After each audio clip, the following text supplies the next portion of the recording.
అరే, ఈ బ్యాగ్ ఏంటి టీ స్టాల్ నుండి వచ్చినప్పటి నుండి చాలా బరువుగా అనిపిస్తుంది. ఏంటోలే, ఇంటికి వెళ్ళాక చూస్తాను. అరే, ఈ బ్యాగ్ ఏంటి నా ఇంటి ముందు ఎవరు పడేసి వెళ్లారు? ఇది అచ్చుగుద్దినట్టు నేను ఆ దొంగ తీసుకువెళ్లిన బ్యాగులాగా అనిపిస్తుంది. ఏంటి ఇది? ఆ బ్యాగే అయినా కానీ ఇది ఎవరు నా ఇంటి ముందు పడేశారు? ఇందులో ఏముందో తెరిచి చూస్తాను. అరే, ఇందులో బజ్జీలున్నాయి. రంగయ్య ఇచ్చిన బ్యాగు ఇదే అనుకుంటా.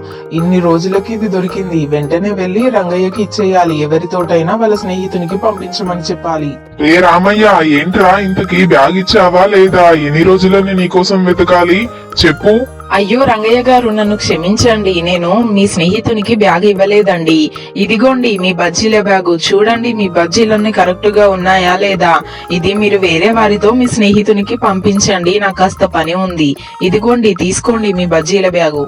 అరే, వీడికి ఎలా చెప్పాలి? బజ్జీల బ్యాగు నిజమే కదా, ఇందులో బజ్జీలున్నాయే. నేను వీడికి అబద్ధం చెప్పి డబ్బులు పెట్టి ఇచ్చాను. నిజంగానే ఇందులో బజ్జీలున్నాయి. డబ్బులు ఏమైపోయాయి? ఈ విధవా నాది నాకే తిప్పి కొట్టినట్టున్నాడు. అందుకని నిజం మాత్రమే చెప్పాలి.